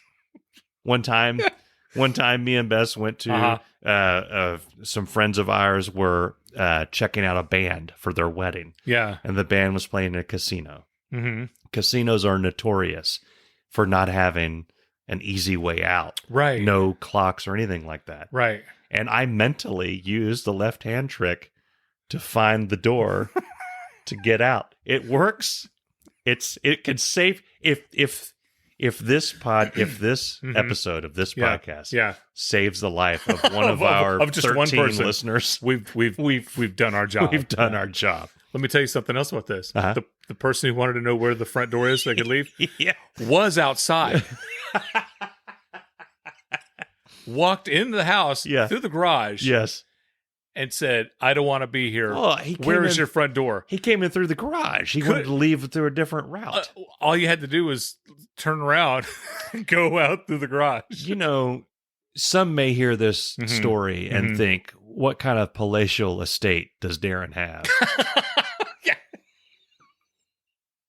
My house isn't that big. It's not huge. It's about, I mean, it's a little bit bigger than this house, but still, one could find their way out of this house. We have a front door. Yeah. We have a back door. Okay. That goes out to our deck. Now, let me stop you. You can walk in through the garage. Yeah. Let me stop you right there. Okay.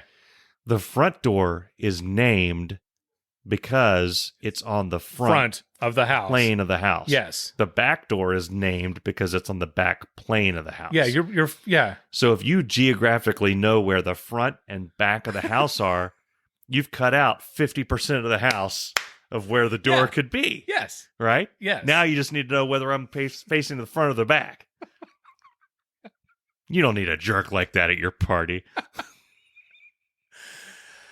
Wow. Apparently this person had been going through a lot of things. I think that's great. You've inspired me. Yeah. Well, I went to work, right? And I was telling my coworkers about how was your weekend, Darin? Sit down. And my boss said, "Oh my God! Wait, you can do that?" Okay, I want to. For all these years, Yeah. I've went to parties and just sat through crap that I didn't want to be. All I had to do was say, "I don't want to be here." You've inspired me. Okay. You've inspired me. Yeah. Our listeners, somebody. Our email address is on our website, irritabledadsyndrome.com. Send me a link or send us a video or an audio of you going to a party and going up to the host and saying, I don't want to be here. Where is your front door?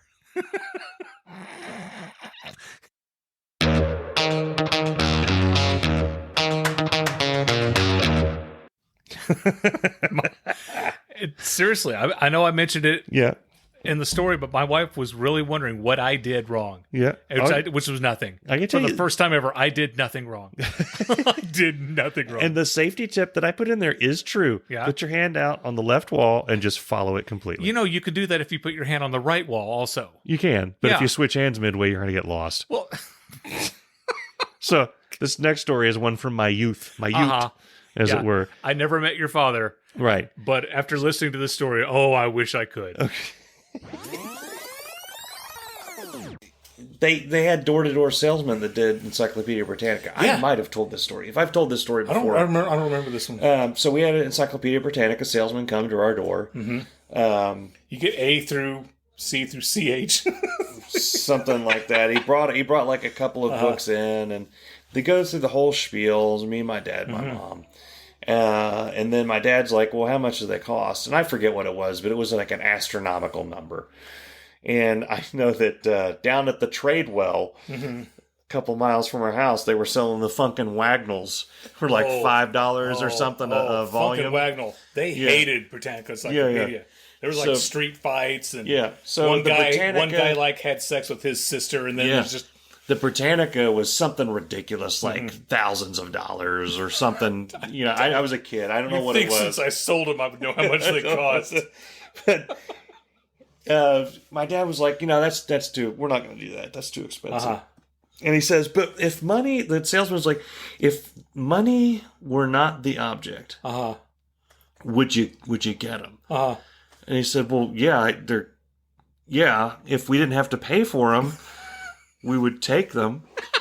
He's like, yeah, because and he goes through the quality of the pages. Right. He showed the stitching. Yeah, he had a volume. That's why you buy a good book. Where you flap it over, and he shows the head like a cutaway. He went through the whole thing, man. I remember he was in the tan suit. He was wearing. Never trust anybody in a tan suit. No, never. It was this color, tan suit, and he, just going through the whole thing. And he says, so now why? Let's go ahead and sign up. And my dad's like, I told you, it's too expensive. We're not going to pay for this. Right. And he said, but if money weren't the object. And my dad was like, yeah, but money is the object. This kept going. So me and my mom are sitting. Like, if I were made out of cheese, you'd eat my arm, right? So me and but my mom, you're not. But if I was, me and my mom are sitting. Where are you going with something? this? So my dad, he passed when he was relatively young, 53. So you never met him or talked to him, but he was very soft-spoken guy. He had a great sense of humor. Mm-hmm. Okay, but that's probably where you got it. Maybe, but he's very, very soft-spoken or whatever, and very serious when he needed to be. Mm-hmm. And he just said he leaned into the guy like really close. And he said, "I told you no, and you need to leave our house." And the guy said, "But I can tell you guys really, really like these encyclopedias." And I can tell that if money weren't the issue, you would take them. So let's talk about ways in which we can help you pay for them. And my dad said, okay, in my bedroom, which is down the hall, there's a dresser. In the top drawer of the dresser is a 9mm pistol. It's currently not loaded. So it's going to take me a minute to get in there and load it. But when I come back, if you are still in my house, I'm going to empty it into you. And then my dad just calmly walked down the hallway. And the guy, the salesman, looked at me. I don't know why he looked at me. Right. And he looked at my mom, and my mom very calmly said, I think he's serious. Mm-hmm. I think you better leave. He had books strewn all over the place. He's slamming them in the box, all this stuff. He's running, and I heard, like my day, I could, the way our house was set up, I could lean back and I could see into the. He's in the like that, and you could hear it come down the hallway. He wasn't going to come down the hallway and kill the guy, right? But he was being, he doesn't know that. You know how they talk about how the best home defense is a shotgun because everybody rack, everybody knows what that means. He was going through it. And he started stomping down the hallway as the guy was running out of the room. And my dad came out with this gun in his hand as the guys, we had a long driveway, as he's just tearing down the driveway, messing up his tires, hitting the rock wall on the way down, goes in the neighbor's yard across from us, and peels out up the street. And we laughed about that for days. That's awesome. That was the story that for around the neighborhood for days. It was awesome. That is awesome. That's awesome. Okay, if I may, I've noticed that at least two of my clips. One clip involves me injuring my child with salsa. The last one involves a tale of my father threatening to shoot somebody. My stories have a degree of violence to them. Hey, my stories involve me showering random kids off in the backyard, and a guy ripping his leg off and slamming it down on a table. Okay, all right. We may need our lawyer for this next one. Andrew. Okay. Yeah. This next clip is awful. Horrible. It's terrible. It's one of the worst things we've ever done. Possibly the worst thing we've ever done. I've considered removing it from our repertoire. Yeah. But I didn't. And I think we should sue ourselves. We should sue ourselves. So this clip is so horrible. So yeah. So and I don't know if we mention it in the clip, but we're going to mention it now. Mm-hmm. We would never do this. Never. No. But we'd make a lot of money if we did. We'd be so successful.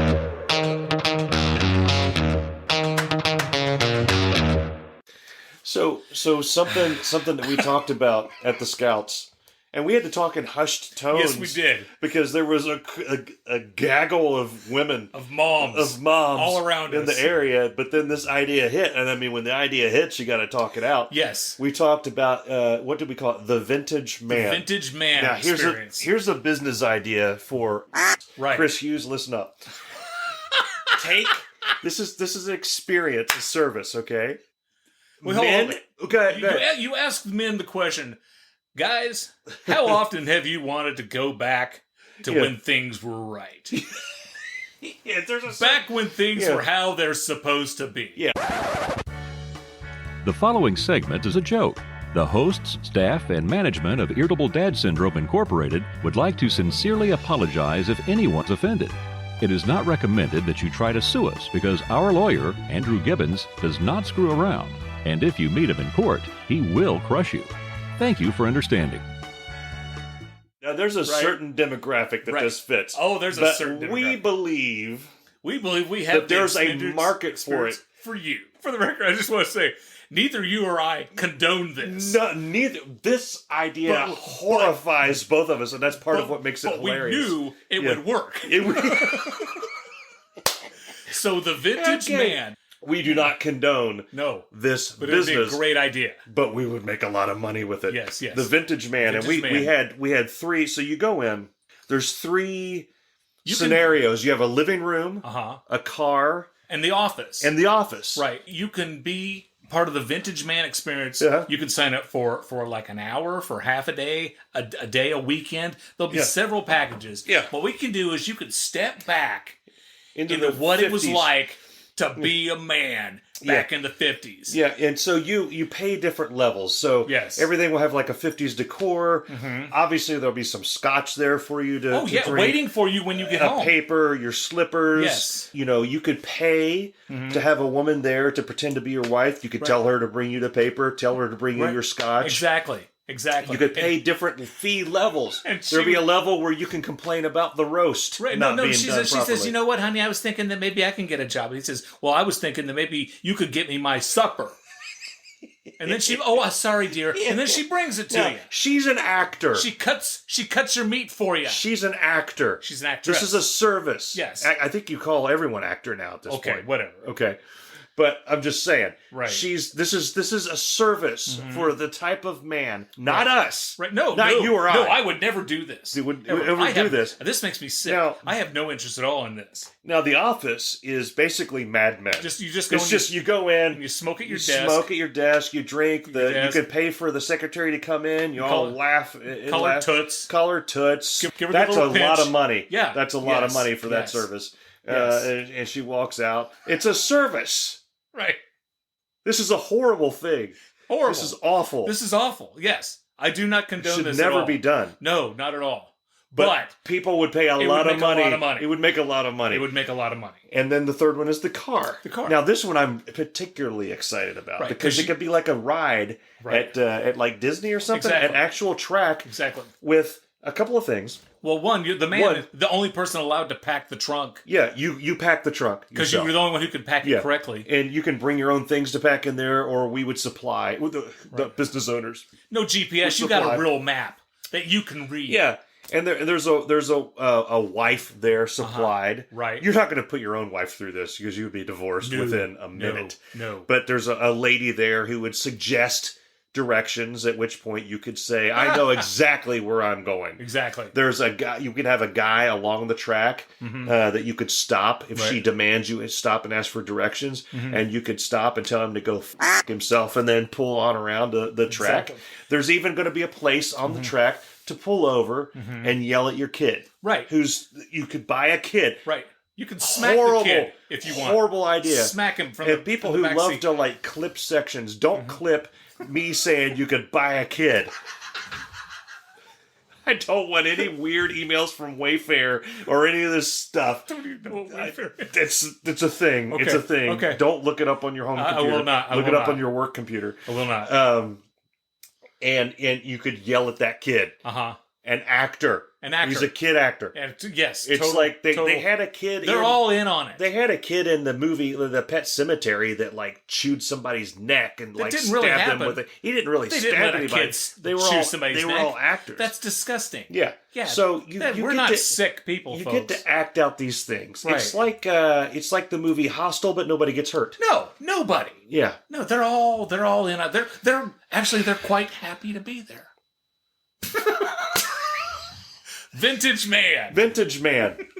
Different levels. And I think we just pointed out like that would be the top level. And I'm talking a lot of money. Yeah. There'd be a lot of money for this. Yeah. Yeah. So it's like if you like smoking at your desk and yelling at kids and doing things the way things are supposed to be.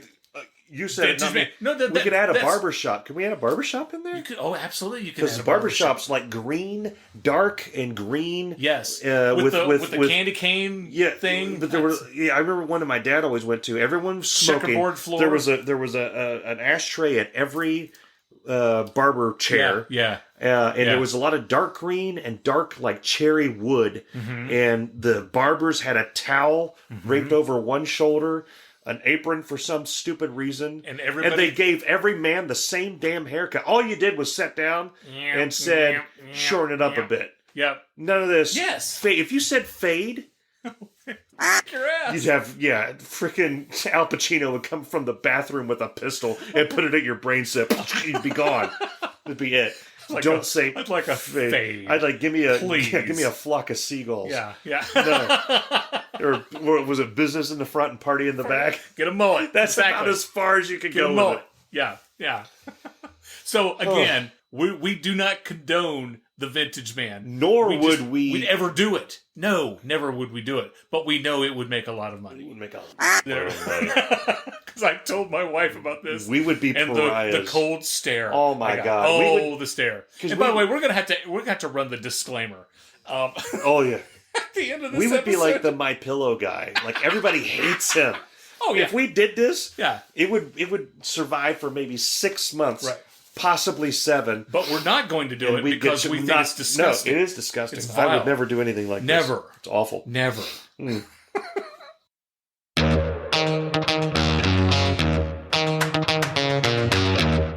Your Honor, if I may approach the bench. Absolutely. I want to reiterate that I and you would never. Never.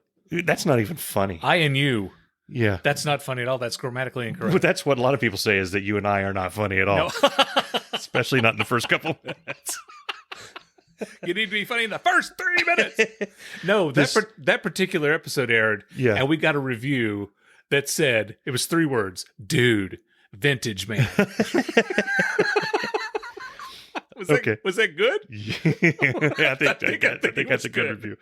This next one is not. It's not in our normal episode. No, it's in a bonus episode on our Patreon. Yeah, we recorded an entire bonus episode for all of our Patreon listeners. One of many to come. Yes, enjoy this clip, simply called "I Swear to God, I Thought It Was a Beaver." We live in Cincinnati. Yes, and you were talking about musicals, and this reminded me of something. Okay, years ago, some friends of mine, Sandy and Leanne, came up from Knoxville.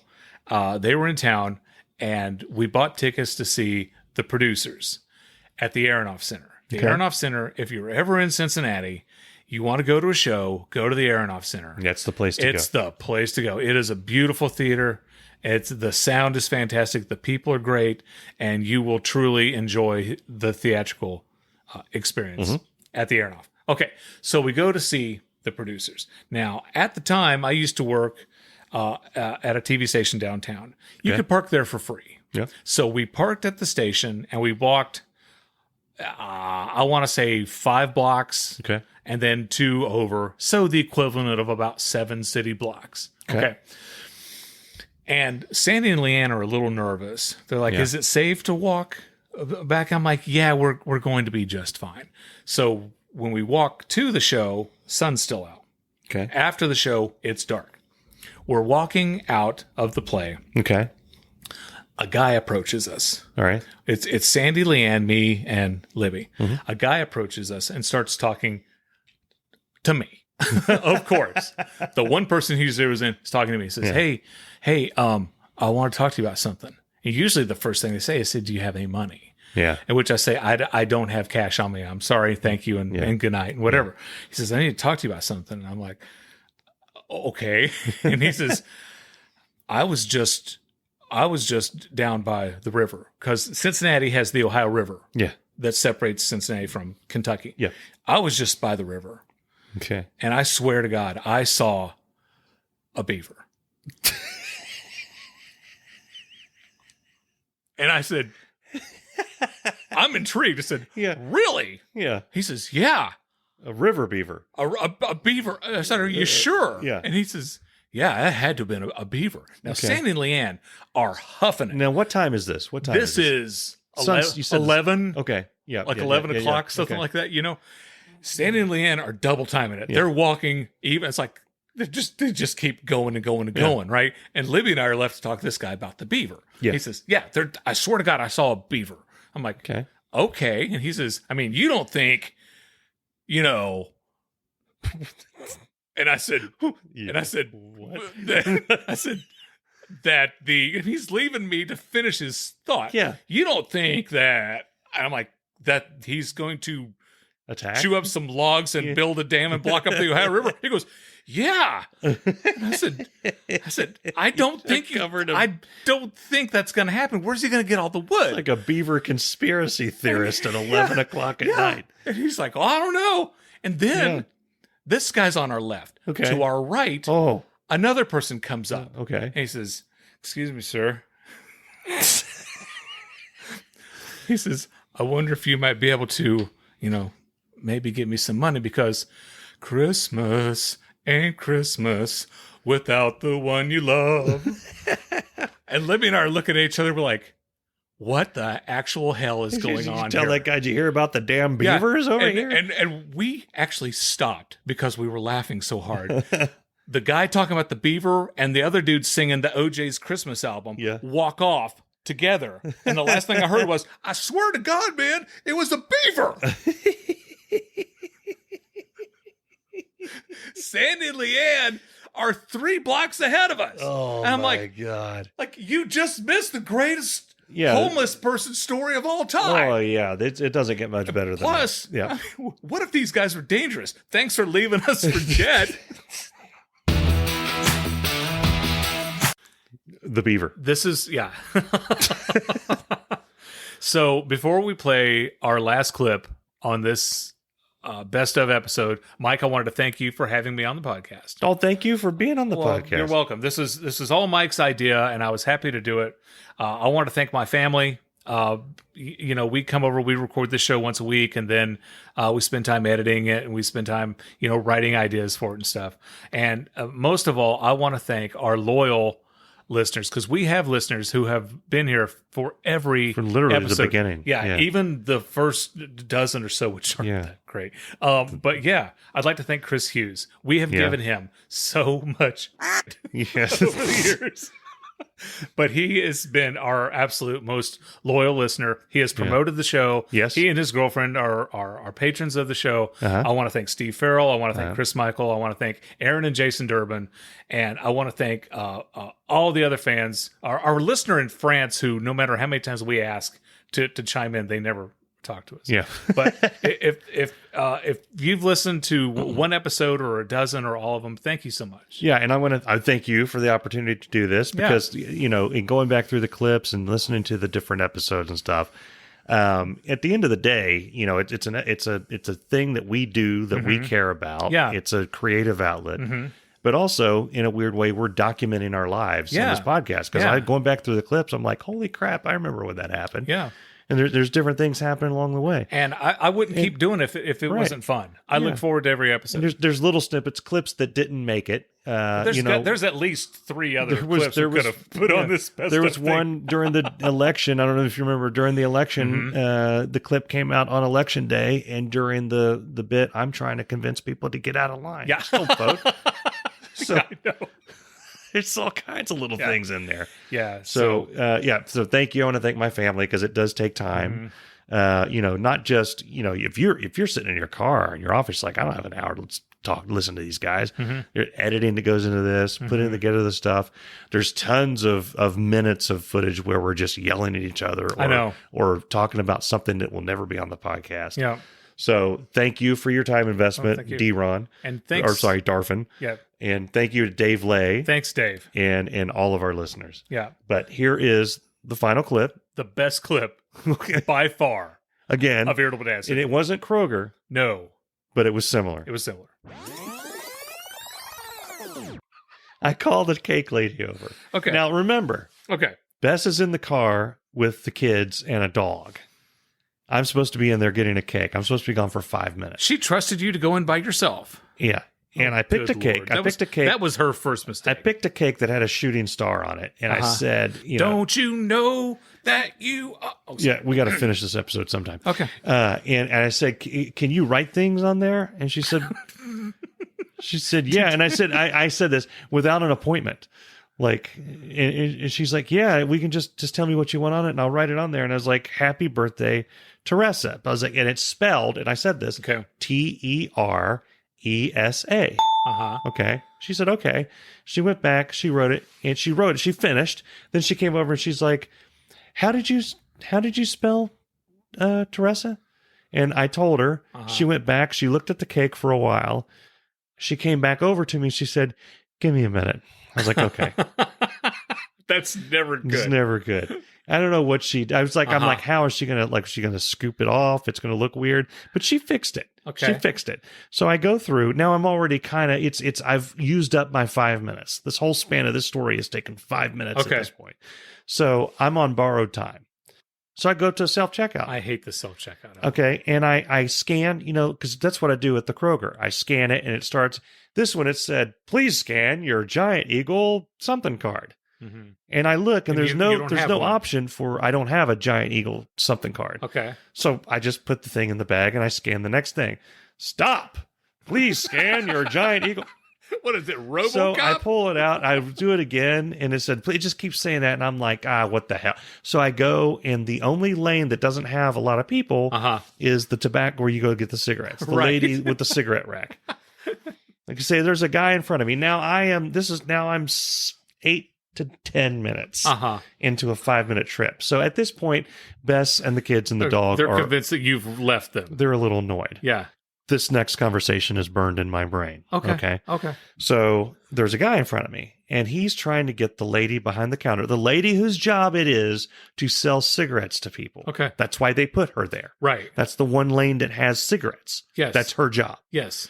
He wants a certain type of Camel. Okay. Well, let me see. I don't really know what the brands are. Let me see if I can find that. You said Camel what? And he tells her again. And he's directing her, it's 3 up, it's 2 over. 2 over, yeah. Thing. These things? Yeah, those. And and she puts one down and he's like, I need 2 of those. Wow. Well, I never smoked myself. I don't really know much about cigarettes. I never did get a taste for it. I saw people do it, and I know people get addicted, but I just never really had a taste for cigarette smoke myself. Now, I got my vices, let me tell you. I got a sweet tooth, and I got other things that I like to do, but smoking just never was one of them. Now, my sister, she smokes, but I never seen her smoke one of these things. So I'm back there while this is all going. And he's like, I know how it is. Like, I was peer pressured into it. You were peer pressured. So was it your friends or your? And I'm in the back, like, what the f- is going on? But the conversation. I want you to feel the real timeness of the conversation. So you had people that kind of egged you on into smoking. That's what peer pressure. And you're like, that's what peer pressure is. They all smoked, and I felt like if I was going to hang around them, I needed to smoke. So I just picked it up. Well, how'd you end up getting these Camel? What are they? Camel, and I don't know what it was. Ultralights. Something. How did you get into them? I can't. Can you tell the taste difference between them? I am close to snapping. I'm close to snapping in the back. It's driving me crazy. Can I just buy my cake? Yeah. So he finally he says, "No." He's like, he's like, "No, I did just that's my preference." She's like, "Well, okay then. Well, it looks like it's gonna be $8.40. Wow, those are expensive.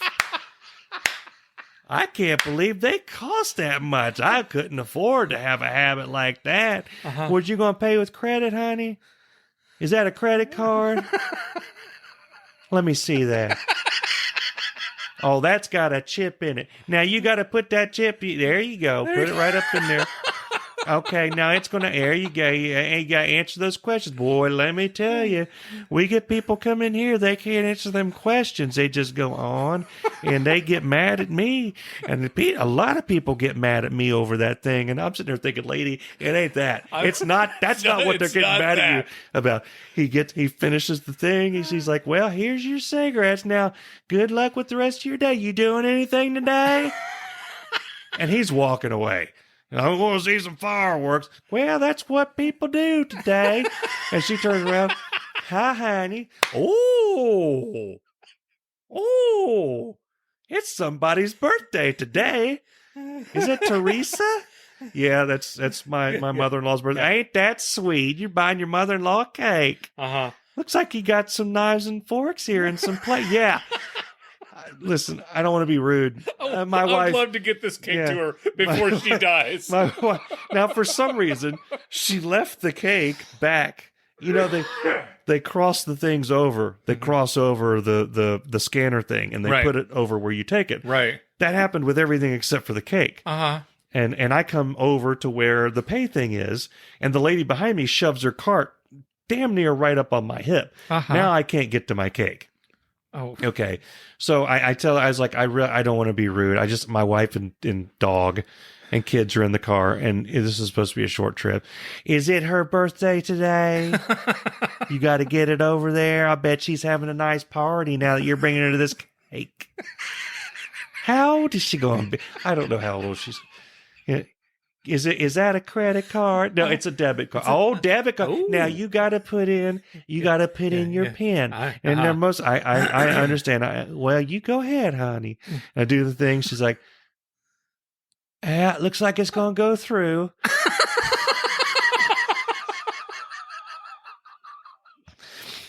She's like, and she hands me the receipt. I've already got the bag in my hand. She hands me the receipt.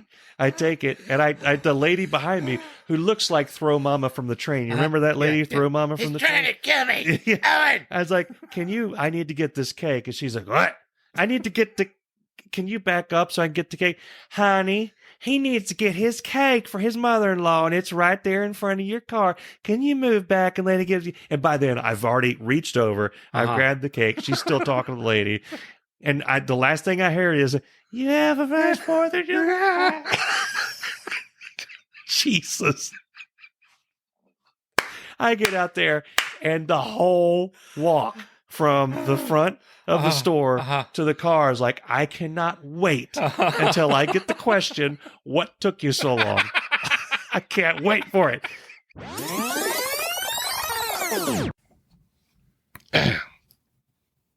Are you guys still here? We told you that was the last clip. Go.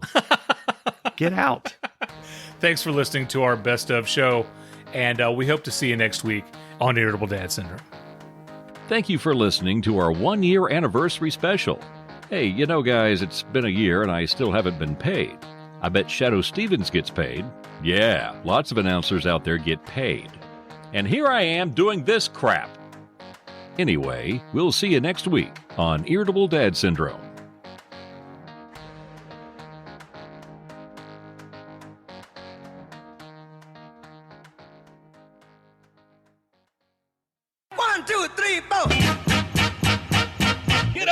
Get upside, get on the scene, get upside, like a saving machine, get upside. Bobby, I want to hear one more time from the top. Get up, get upside, get up. Can we hear one more time from the top? Get up. Here's what we're going to do. We're going to cut this audio. We're going to send it to Sack Squatch. Yes. We're going to have him put in the sax. And you then think we're gonna, he would? And then we're going to send that collaboration, Irritable Dad Syndrome and Sack Squatch. We send it to Get Upside. Get Upside. It's guaranteed. It's It guaranteed. can't fail. And we'll also, I'll have Smooth my call Sasquatch because he may need that. Oh, he's got to have his smooth. Yeah, he does. Yeah. He's got to have like Chewbacca in his pants. That's. I think we got a title: Chewbacca in his pants.